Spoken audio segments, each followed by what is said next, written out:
Greetings, everyone. This is your host, Kat, and this is one-on-one live almost. Due to some scheduling issues, I've decided to pre-record this episode featuring John Murph. So we are going to push this out the same time, the same place as usual, except we won't be able to address your questions in real time. So feel free to post your questions either on YouTube or on Facebook, and we will get back to you as soon as we are able. Thank you so much for tuning in. And now, without further ado, I am excited to bring in one of my brothers from another mother. He is an amazing writer. He brings jazz to life with his words. He's a DJ. He is a confidant. He is all the things that everybody should have in their life. And I'm so glad that he's able to join us today. So I'd like to welcome my very good friend and collaborator in the arts, Mr. John Murph. Welcome to the show. Thank you. Thank you so much. I'm so happy to be here.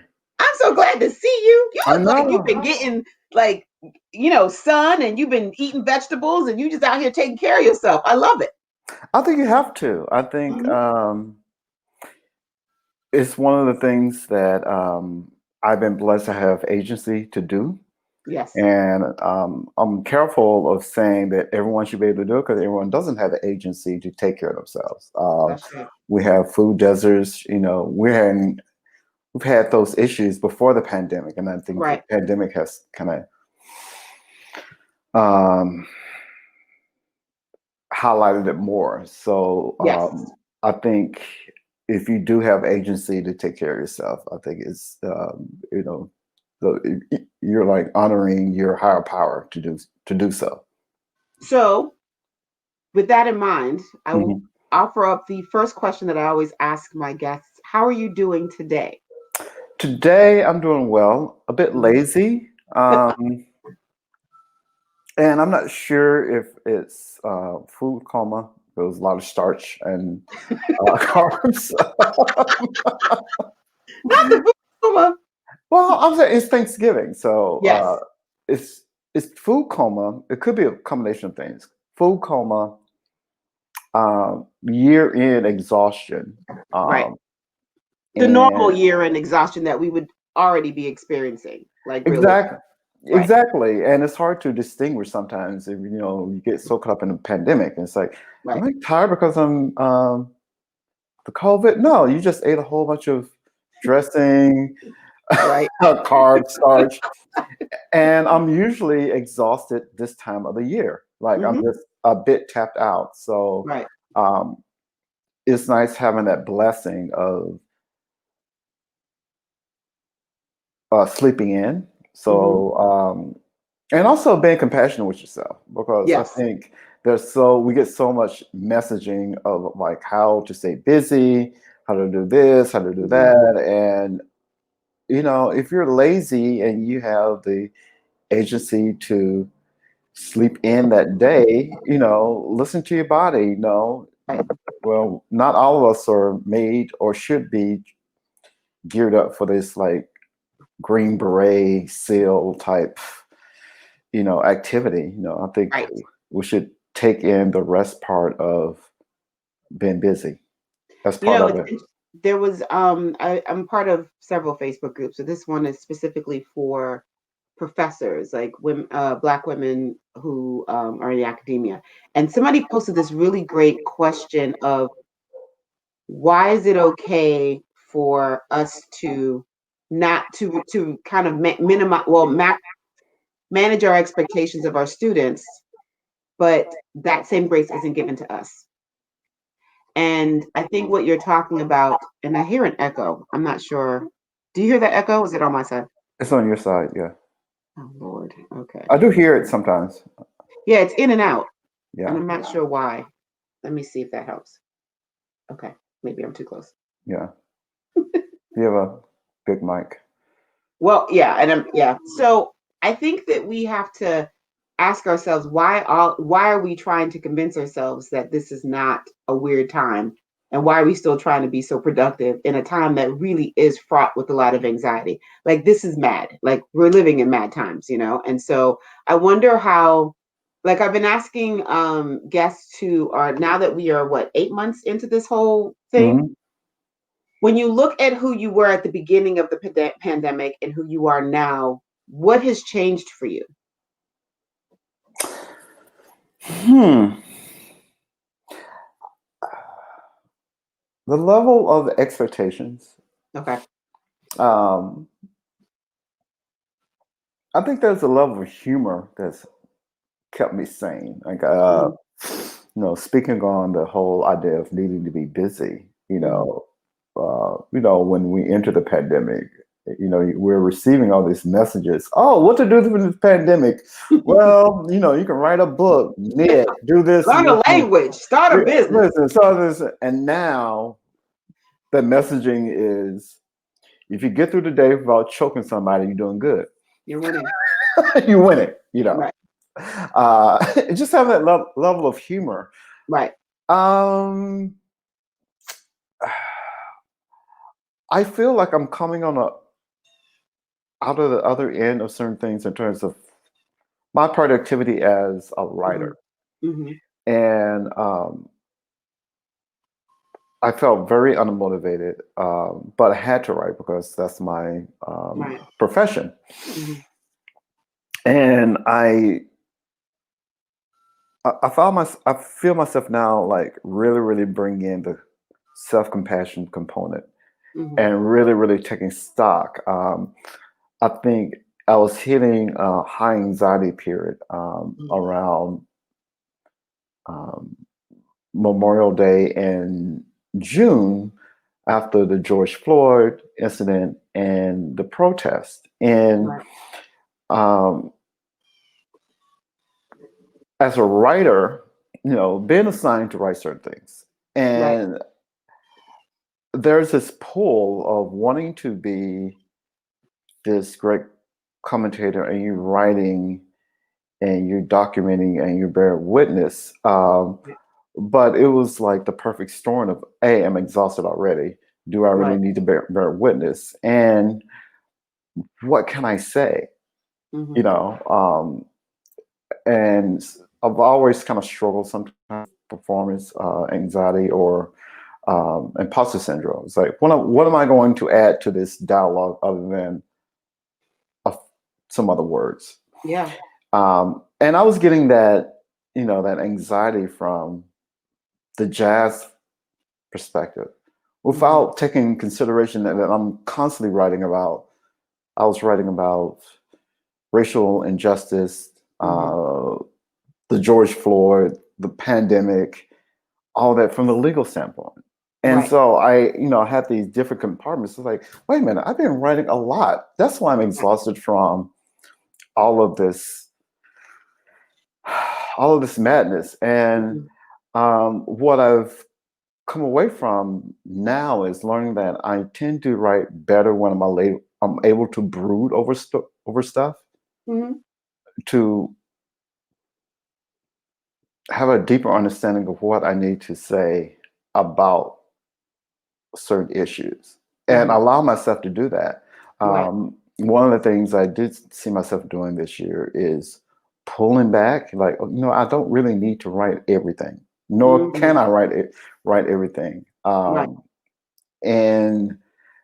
now I'm coming to that point where I actually want to pitch stories in the arts as opposed to, okay, well, let me write this and lower my credit card bill. Right. So I'm debt free. I entered the I entered the pandemic with some not huge credit card debt, but that nagging credit card debt, which working downtown and just been busy and all the other things that goes into professional work, those costs decreased. So I was able to pay off credit card debt, and get more into saving mode. I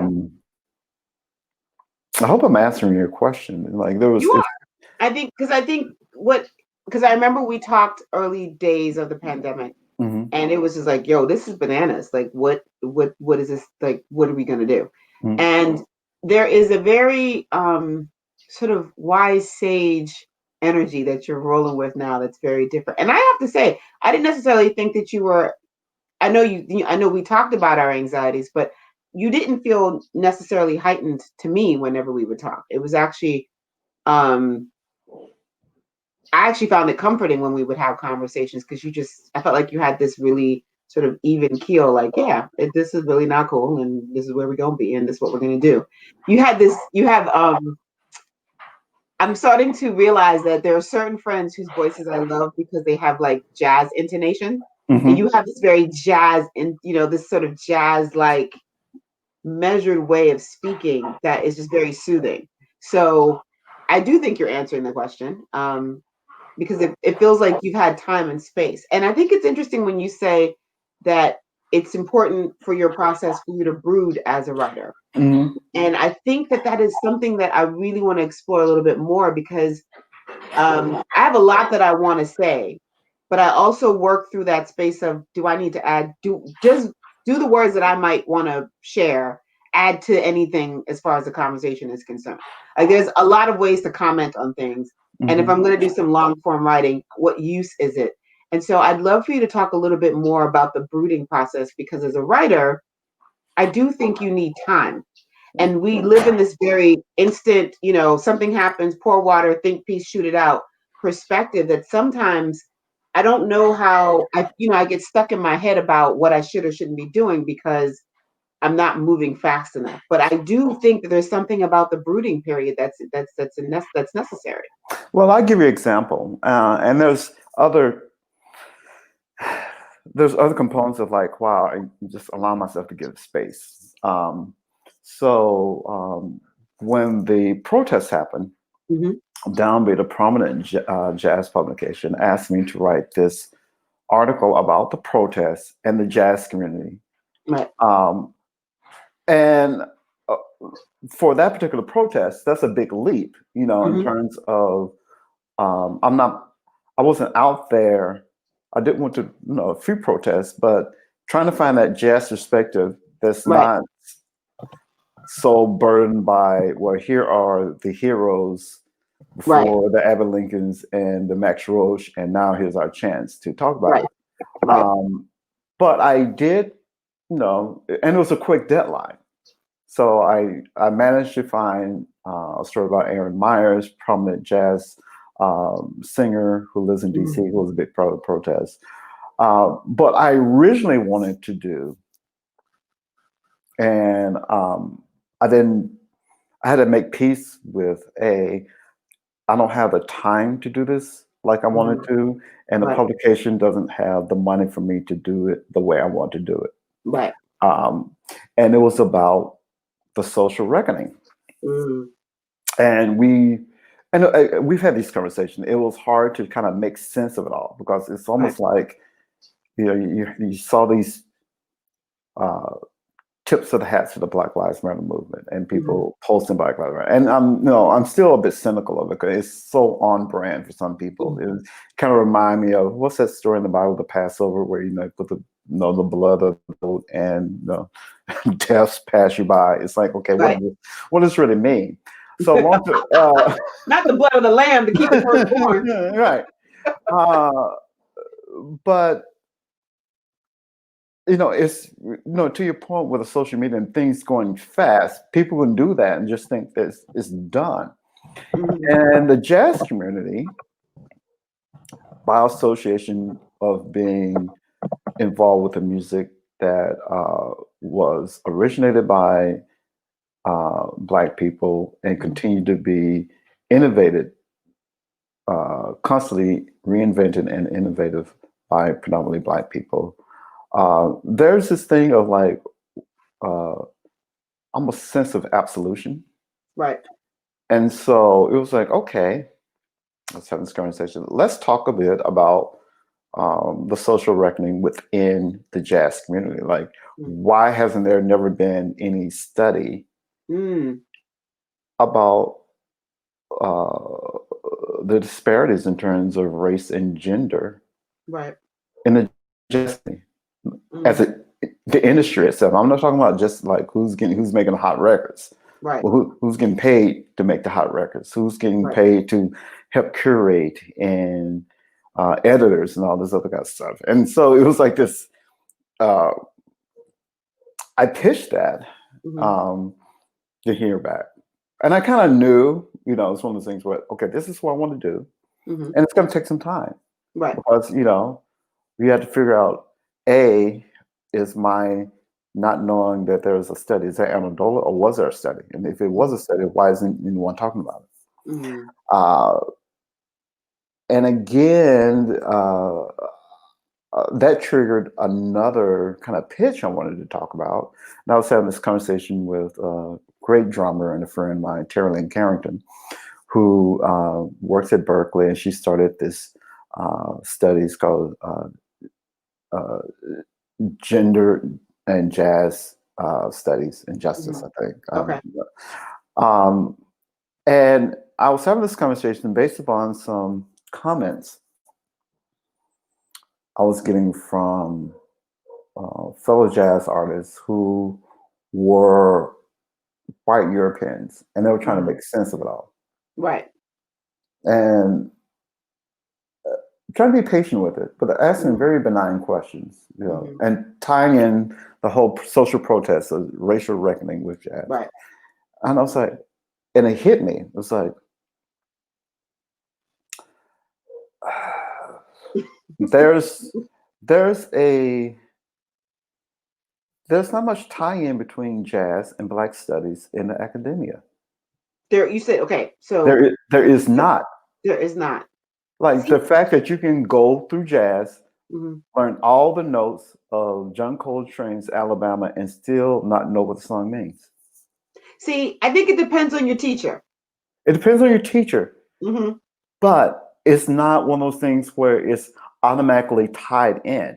So a lot of these students coming out of the formal jazz studies, and let's be frank, a lot of them are white, because it takes a lot to do that. It takes a lot of income to invest in a school, in a profession in which you're not going to be coming out there making the same money as Wall Street cats. So you need to have the financial cushion to even dream that for some people. Right.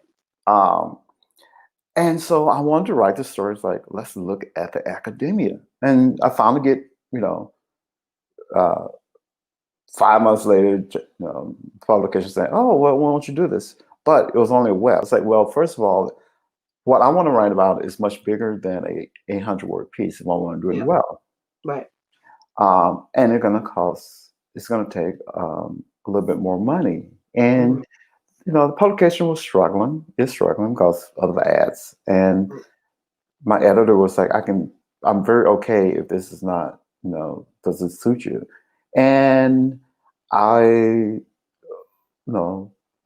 diplomatic bowed out. It's like, okay, if I'm going to go through there and go through the anxiety of doing this during the pandemic, I need to be writing something hotter. I just can't write about people came to DC or whatever, they protested, they renamed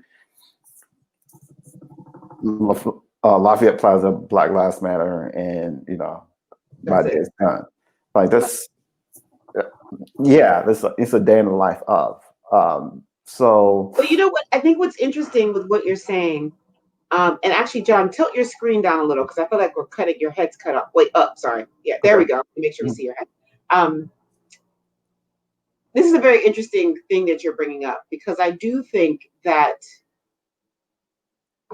So when I was at Ohio State for grad school, one I can't remember, and I should remember this professor's name, but because he was brilliant, he did a presentation at our symposium on John Coltrane's Love Supreme, and he talked about the connection between that album and basically going to church.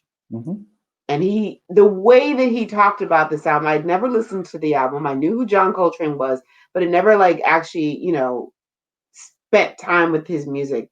Immediately after that lecture, went and bought the album and listened to it maybe the entire weekend. And today it's still one of the things that if I need to Get Right, I go plays, that whole album.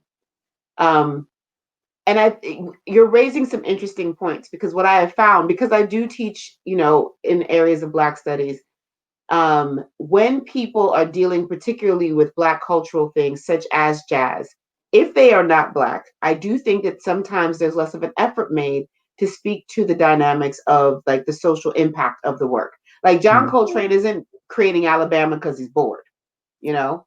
There's a reason why Mississippi Goddamn sounds the way it sounds when Nina Simone sings it. And so I think what I'm hoping that you think about doing, because my head is spinning now with all of these ideas, is continue to pursue this, because I think you're right.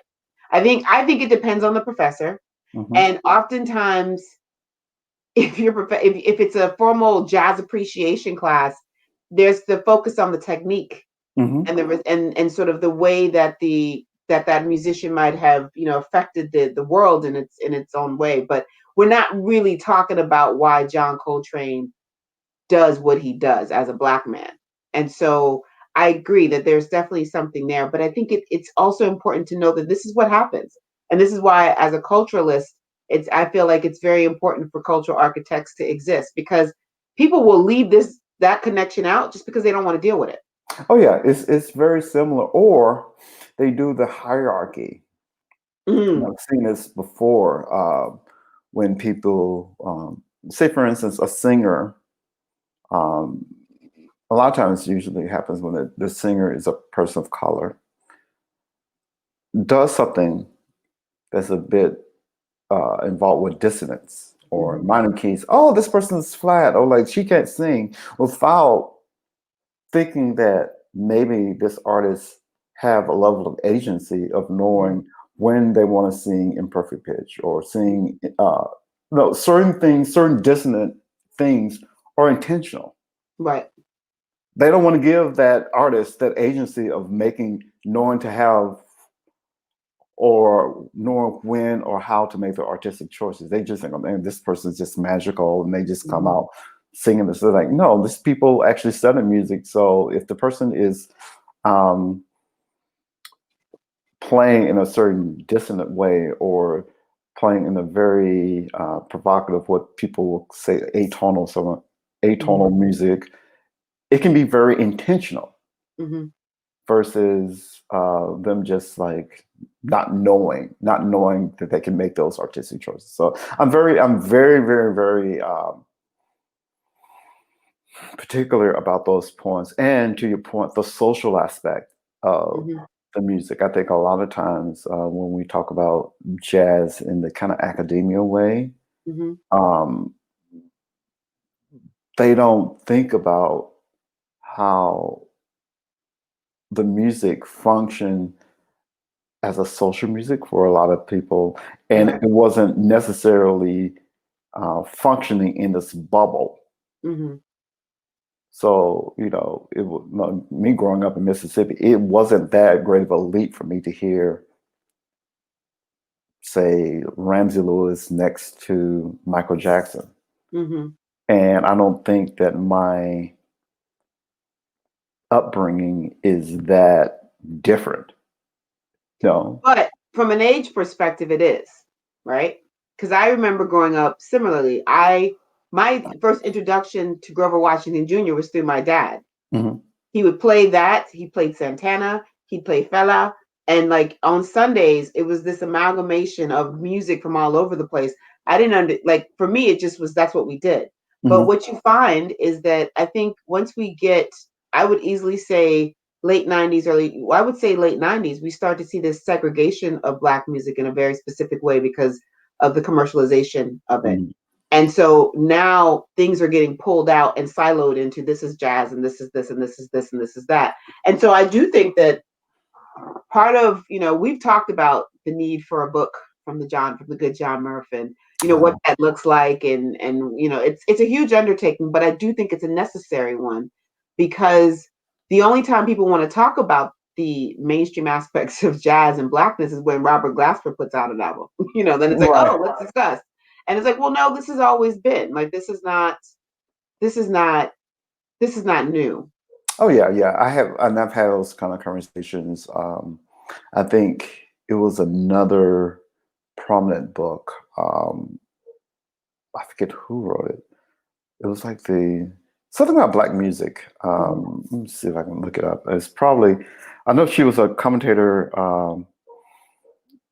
at NPR. And I know what you're talking about because I remember listening to her interview. Yeah. The Booty Book, music book, NPR. She's a scholar, right? And good booty. About. Yeah, good booty. Yep. So Ann Powers. Yep. And there was something about the book that kind of struck me. And the book has some really strong points, but it was kind of, long story short, it was like this. What was the title of the book again, so we can let the people know? It's called Good Booty: Love, Sex, Black and White, Body and Soul in American Music, and it's kind of celebrates like the dance culture in American music. And there was like this assertion that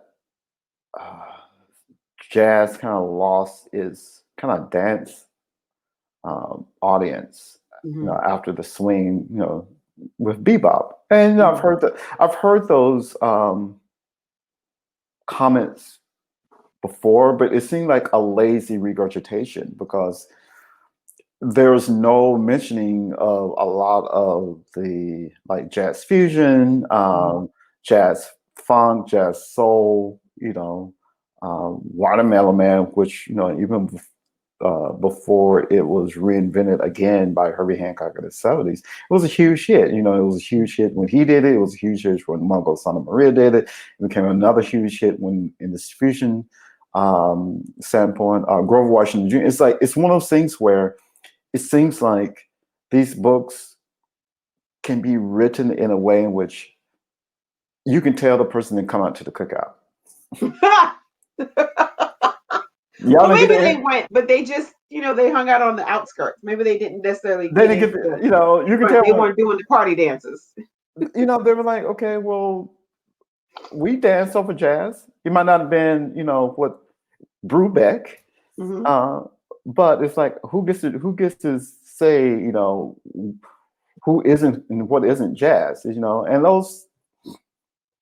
those conversations have been going on forever and ever and ever. So do we really need, keep regurgitating it? There are people who, back in the day said Dizzy Gillespie and those people weren't jazz because they were doing bebop. So it's like this age-old thing. But I do want to tackling the book, and I do have a book idea, reminding people of the social aspects of the music, like what it played a part in the Black culture. And it doesn't always have to play a part about the soundtrack of struggle.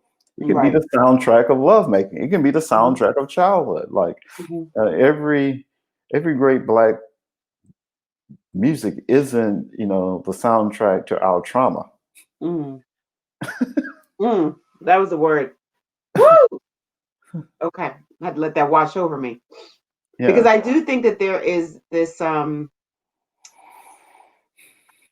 this very kind of basic way in which we're approaching jazz. We really don't give it the space to be what it actually is, which is all the things, And so I appreciate, I love reading, because music writing is not easy, and there's an art to it that I don't think a lot of people have the gift for. And so I enjoy when you write about music. I love reading your articles because I think that your approach does take in the nuances of what it means to be a jazz musician. But I think it also is very clear that you are studied and you understand the history and you have sort of long vision around what this genre has been doing for centuries. I wonder for you, just because I think what you're saying about where some of these written pieces are losing or kind of missing the mark, is there a particular work or a particular book that you feel does a decent job that you would recommend that folks take a look at? I think there are numerous books. depends on what you're looking at. I think Robin Kelly's book on Thelonious Monk is amazing. So that, okay, Robin Kelly on, what is it? I'm taking notes. Thelonious Monk. Okay. His book is amazing. And I've had other books. Nate Shenin, his book, I think it was Play with the Changes. I'm really bad about remembering new books by their titles. Well, I mean, I will look it up and we'll make sure that we put it up. So I got Robin Kelly on Thelonious Monk. What was the other book? Nate Shenin. Nate Shannon? Shenin. His book. Okay. Play with the Changes. Okay. All right.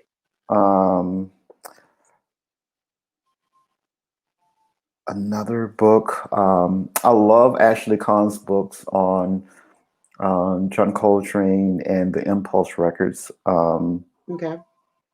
He writes really good books. Are there any women writers that have done a good job? Yes, Michelle Mercer. She did an amazing book on Wayne Shorter. Okay. Maxine Gordon. She did an amazing book on Dexter Gordon. Okay.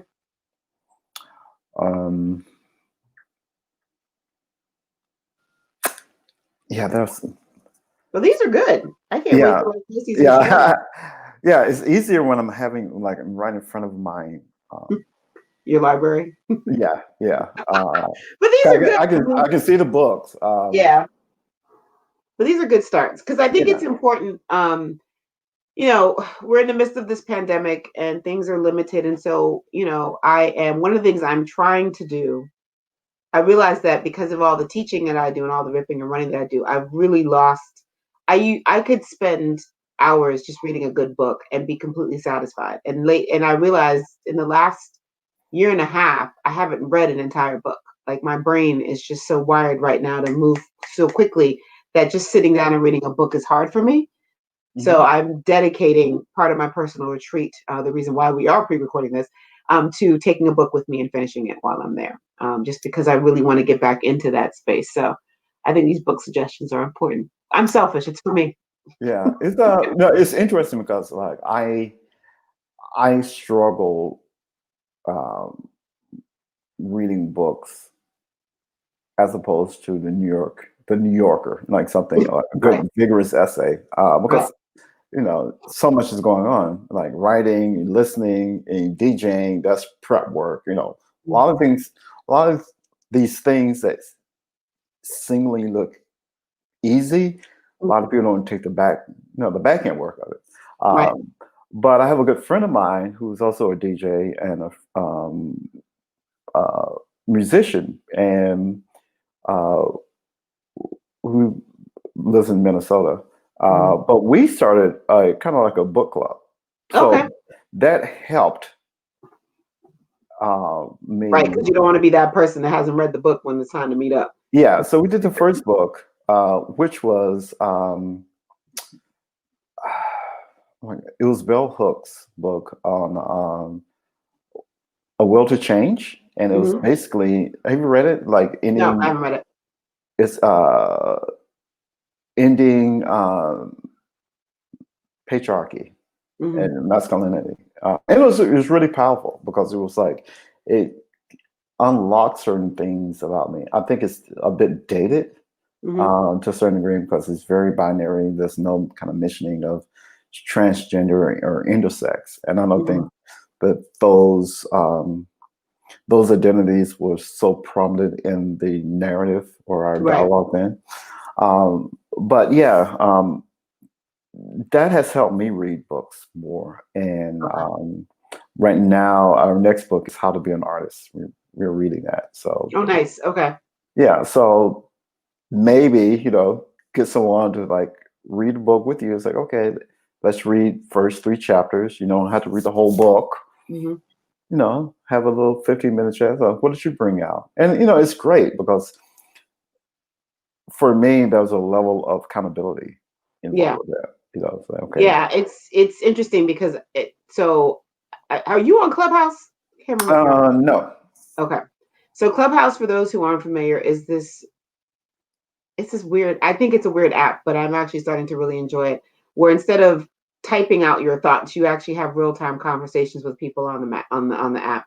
And I'm part of this new Nigerian group. And so I've been sharing sort of my spiritual practices and just engaging people and having these really great conversations. And so one of the things one of the sisters reached out to me. She's like, I'd love to talk to you some more. And we decided we were going to do a book club of some sort, like just based around some of the books that I think are really dope.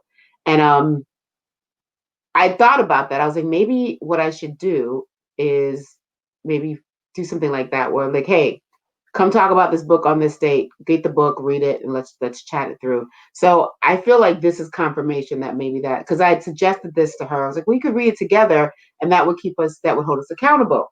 And so I was like, all right, bet, let's do it. But now after talking to you, I feel like I want to take it to that space, because there are a lot of other folks that were interested in some of the books. And I think discussion is always great. Like, one of the things I will say that has happened, I have really amazing conversations with the people in my life, you included. But I do feel like some of the conversations I've had as a result of this pandemic have been really, really powerful. Are you noticing differences in the way that you're interacting with people because we can't spend as much physical time with each other now? Yes and no. Like, so, we're in the same kind of tribe. Yeah. So my fellowship with Jamil, Adrian, Rome, it's very powerful because, we have the art standpoint, but we also the check-in standpoint, like, how are you doing? Having these, like, Adrian and I had an amazing conversation of what's it like having parents who aren't necessarily old, but like getting older, and that caregiving space. Yeah. Granted, we're bonding on the whole music and creating the creation of our own music, at least Jamil and Adrian are, and the whole crate digging and writing aspect. But we're just checking in, like, how do we manage this? And it's great, and it's also a blessing that we recognize that being this intimate with our creative spirits is what's keeping us sane. Like, us actually acknowledging that, which is powerful, versus, oh, we're just hanging out. There's some people who like, okay, we're just playing football, and just like, they don't really go really vertical about the benefits of the fellowship, the benefits of triggering. It's triggering the creative aspect of it, but it's also triggering a lover aspect about your art. And I was having this conversation with myself, going back to jazz. It's like, we're talking, this, when you're in this art form, and you're working so diligently with it, and you're exhausted, and you become this artistic warrior.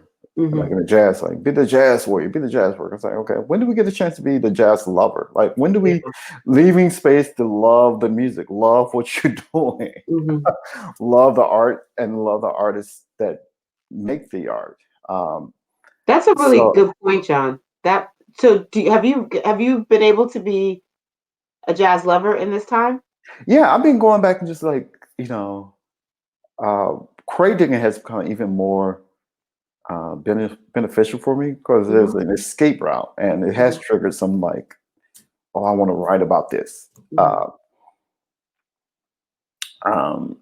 I'm really interested in redacted stories.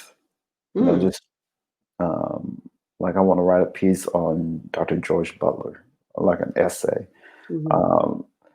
But yeah, just loving the music, and I think, when, like, from a DJ standpoint, when I still spin at Eaton Hotel, but from a DJ standpoint, when you're doing a live stream or what have you, the whole idea of you needing to cater to a crowd, Mm-hmm.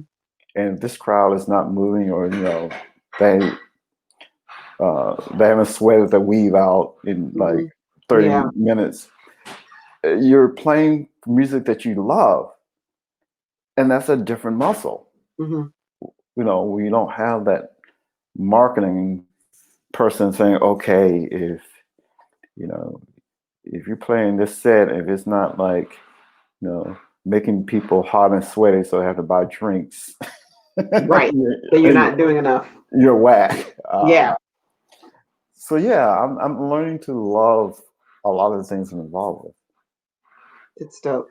Let's talk a little bit more about your DJing. Like, I remember when you weren't a DJ. I remember Yeah. when you started toying with it. And I remember us having a conversation about, like, this is part of what you do. It's a natural extension of who you are. And yeah, we got to make sure that you are seen that way, and that you're treated in this way where you're not just this cat who just happens to be a jazz writer who likes to spin records, but you're actually a bona fide DJ. How's that going? It's going well. It's really, really going well. Right before the pandemic, I did my first New York gig at the Mm-hmm. DC. It was at Jazz Fest 2020. Mm-hmm.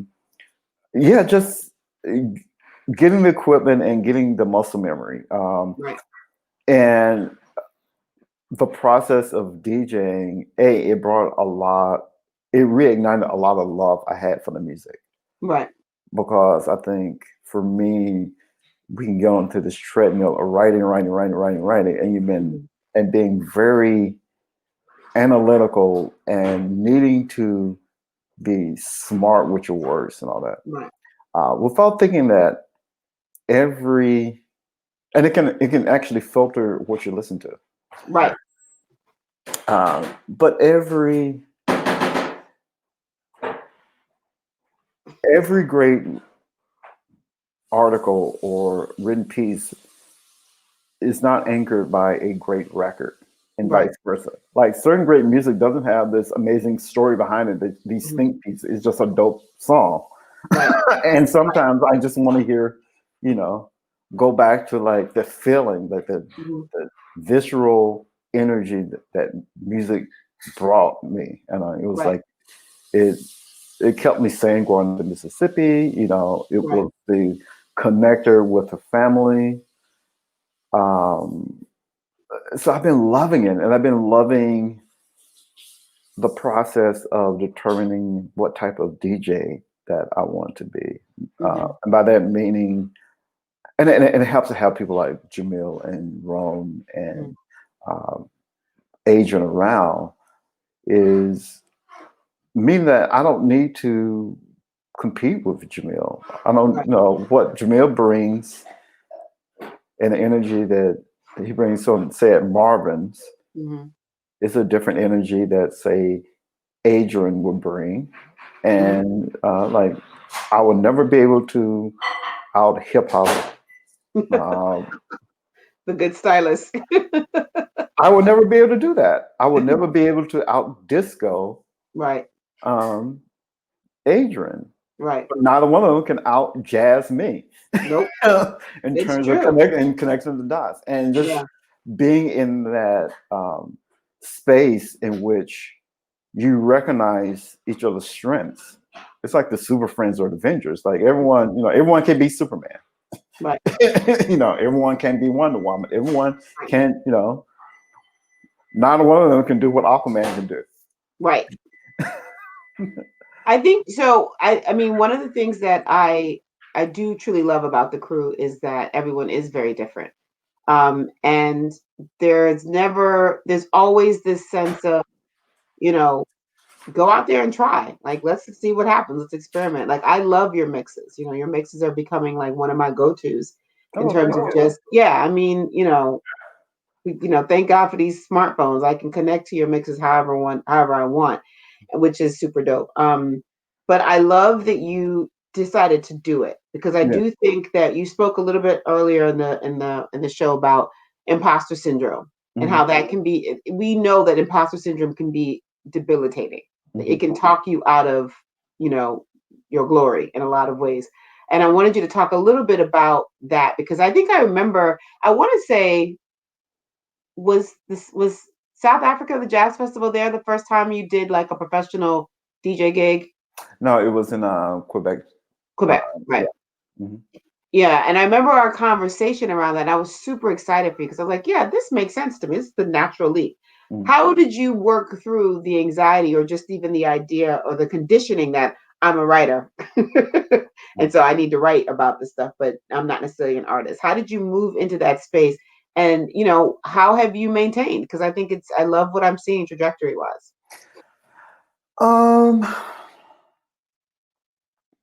When I'm getting paid to do something, I try to burst through right. The anxiety. And it's still there, right. But knowing, okay, this is that thing in the back. And how have I pushed through? Having really good conversations from artists, DJs, musicians, whatever, and just realizing that you got to start from somewhere, and not everyone starts, gangbangers. Right. People, you got to embrace the suck. Yeah. And I've been transferring a lot of lessons and energies. Say, for instance, I love HIIT training, high intensity interval training, doing sweat box. And I've been, you building, that class is great to not only build your body, muscles, whatever you want to do. But for me, it will start getting to the point where I tell other people to do this, like, stop focusing on what it looks like, what my body looks like. Focus on what you want your body to do. Right. And how you feel inside your body. Right. And just kind of transferring that energy, focusing on how does it feel to actually be a DJ? And and that feeling was, I was going back to sharing music that I enjoy. Right. And it was bringing a joy that was kind of decreasing from the writing. It got me more excited about music because I was I was on this treadmill of, okay, if I can't write about it, I can't really what I'm going to do with it. And now it's like, I don't have to write about everything. I don't have to write about everything. Like, I can share this in a different kind of way. Right. And I love it. I love it. And even like Eaton Hotel, I had this aha moment of a couple of weeks ago. I was playing there, and still social distancing. It was in a cafe, and allow people to walk and hear the music. And the beginning of my show, it does go up to the kind of deep house jazz, broken beat, but early in that show, which is focused more on vinyl, it will deal with like bebop or something like that. Right. And it's amazing. I was amazed when I play it. I have the record, and how many people stop and check it out? Because we've been conditioned on, okay, jazz, no one's going to pay attention to it. And, it's something to be, it's something to hear but not listen to. And people were digging it. And it's one of those things where I learned, like, okay, and I was really enjoying the records I was playing, And that energy is contagious. If someone sees you enjoying yourself, even if they might not be this connoisseur or whatever art form, it brings them in. Right. And so it kind of dispelled this idea of people not being able to digest jazz. It's like, just bring that unapologetic, okay, I'm here, I'm going to play the jazz, and I'm going to enjoy myself. Right. And that joy it was interesting seeing how my joy was um, like transmitting to people out in the just walking by and people saying, "Oh, what is this?" It's like Hank Mobley record. So that's been the big kind of learning curve that I've been riding now. The more you enjoy it, the more people can get into it versus, seeing it as a chore or seeing it as something that you should be doing but not enjoying doing, if that makes sense. I mean, that makes a lot of sense. That absolutely tracks. I think that's a big part of how I've had to reframe some of my creative process, because there's a lot of things I don't like to do, as far as the idea, the execution, and then letting people know you did it. Like, I really just love creating it, and then it's a struggle for me to actually get it out, because for me the joy is in actually having done it.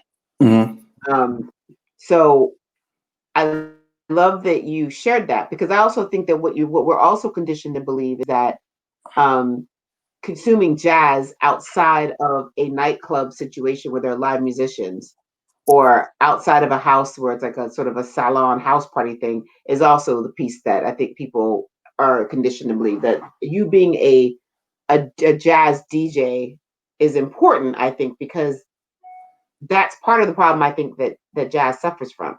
It's kind of siloed and it's insulated in this idea of, privilege and snark and all this other stuff. And here you are, you just bopping down the street and you hear a bebop record and you're like, well, what is that? Right. Yeah, and being accessible, and like I think like the visual cues. It's important to bring the album, like show the album. This is what you're listening to. Right. And I think the pandemic, at least it kind of, you've seen a lot of jazz artists in DC play outside of these venues, and venues that normally probably wouldn't cater to jazz, but people are digging it, and I think that's one of the benefits of it. If there's a benefit from the pandemic is teaching us how to evolve along with it. If this is what we really meant to do, whatever creative endeavor or entrepreneurship, once you come out of it, it's like, I did that during the pandemic. After the pandemic, this is a breeze. This is a breeze. Right. And I think it's forcing us to be more present, because literally, I was talking to a friend today and I was like, yeah, I put all in my head. I was like, yesterday was going to be a work day, and there were a lot of things that I was able to get done, but I legitimately was excited that I had managed to go pick up some eggs from the grocery store. Like, that was a huge accomplishment for me. Like, or I checked some emails and got back with some students. I was like, you know what? I ain't got to do nothing else.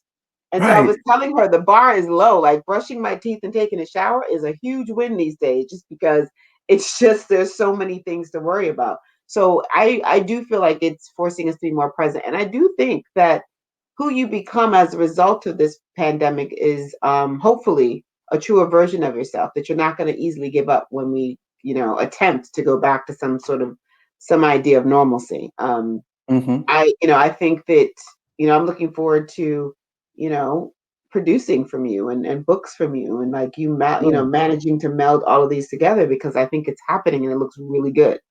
It looks and sounds fantastic.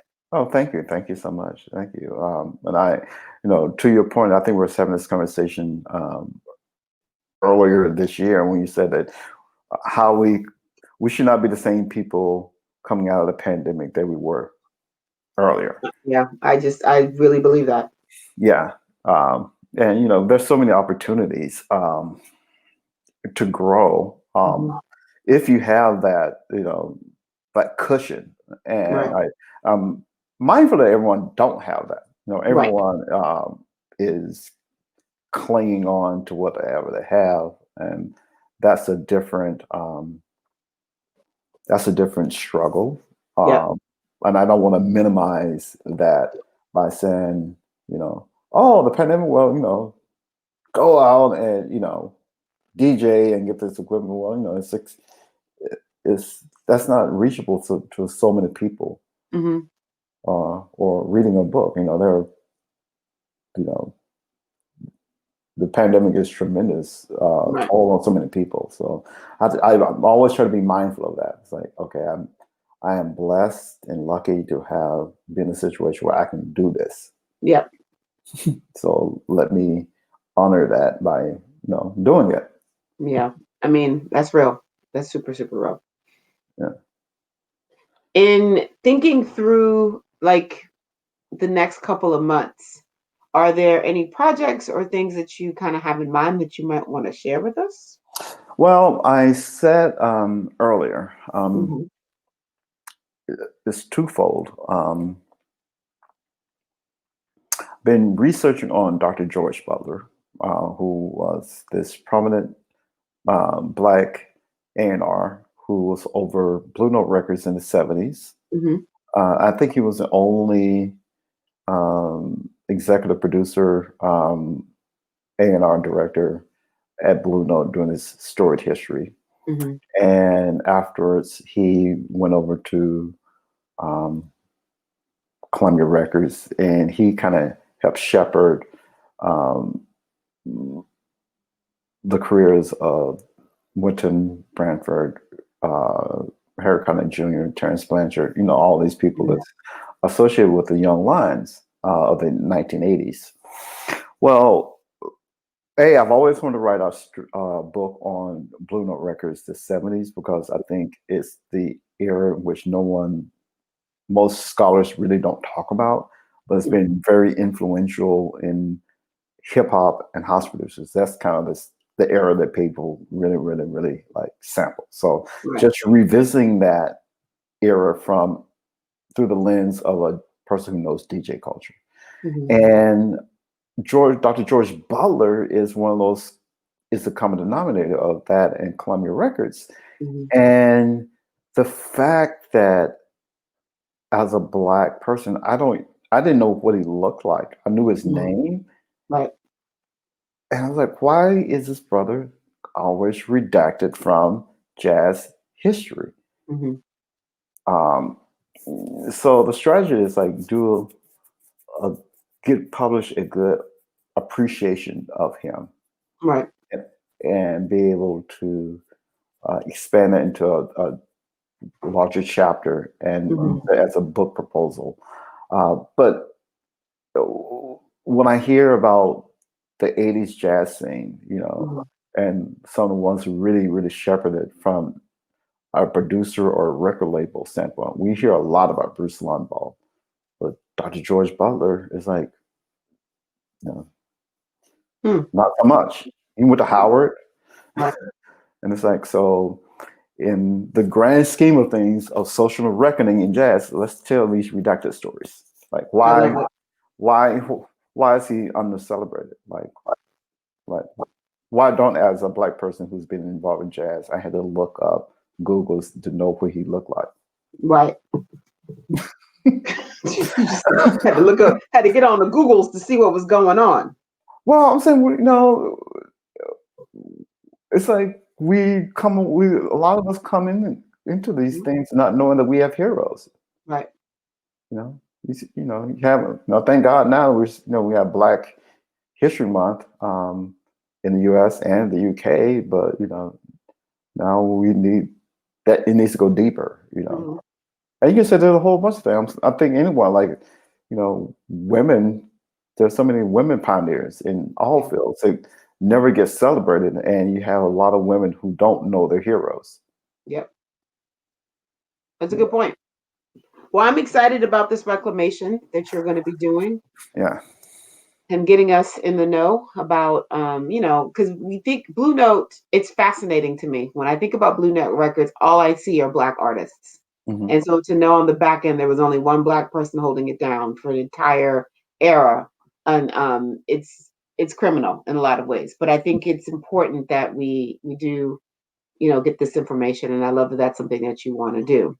Yeah. As we come to a close, I usually end with this question because I'm trying to start and end with the same question with everyone, just because at some point when we come back and I check in with you all, it'll be interesting to see what you said then and what you say now.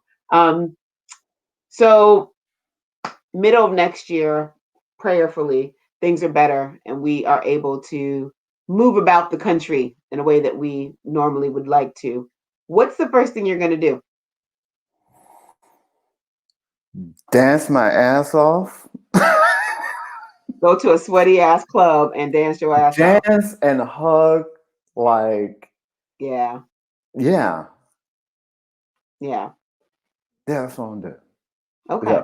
Here, then you'll travel. Right. Dance, just get that. Dance your ass off wherever you go. I miss the visceral part of celebration and group celebration, and not be so guarded. Yeah. I agree. I mean, I miss the club. I really, really do. Yeah. I miss being in the club. I miss the familiarity of, driving to DC, looking for parking, trying to figure out, what the night's going to look like. I miss scoping the scene to see who's in the house. I miss, hanging out and getting the DJ booth's perspective. I miss shaking my ass and like rubbing up on people, like the whole nine. Like it's a whole, I used to say that Axel F, when we were in its prime, when we were doing it, was the equivalent of like therapy. Watching Black people, like nostalgia, like just fill the room and just do their thing. The dance floor was a space for healing. And so I really do, I miss that. And I can't wait for us to get back to that piece of it. Yeah. They keep the rest of it, but that part I definitely miss. Oh yeah. Yeah, definitely. That's what I'm looking forward to. Yeah. Right. Well, I'll be on the floor with you, shaking it up. There we go. John Murph, thank you so much. This has been such a great, I needed this calm and peace with everything that's happening. So I appreciate you being willing to record with me. I appreciate you being on the show. I appreciate the wisdom that you are dropping, this knowledge. People can find you on Instagram at jdmurph67. And you have SoundCloud, right? I think that's where Mixcloud. Mixcloud. So if you head over to Mixcloud, and we'll also put a link to John's Mixcloud channel in both the Facebook and the YouTube section so that you have them there along with the book recommendations. Thank you all for tuning in. Please subscribe to John's Mixcloud page and also follow him. He's been posting these amazing record covers and just sharing all this wisdom. I've really been enjoying those posts. So I appreciate you. I love you. And yeah, I'll see you soon when I get back. And thank you for having me on the show, and I love you. Absolutely. I'm so glad you're able to do it. All right. So with that being said, we are out. And I kept forgetting to do my tagline. So I'm out because this culture ain't going to make itself. We'll see you next week with our guest, Chanel Marshall from Jolly Company. We're going to be talking about adult sex education. I cannot wait. This is going to be an amazing. Yeah, I know. I don't even know what I'm getting myself into, but I already know it's going to be great. So yeah, it's going to be fun times. Remember, every Sunday, 10 a.m. Eastern Standard Time on YouTube and on Facebook. We are here. This has been Kat's Corner, the podcast, 101 Live, almost. Take care, everyone. Bye-bye.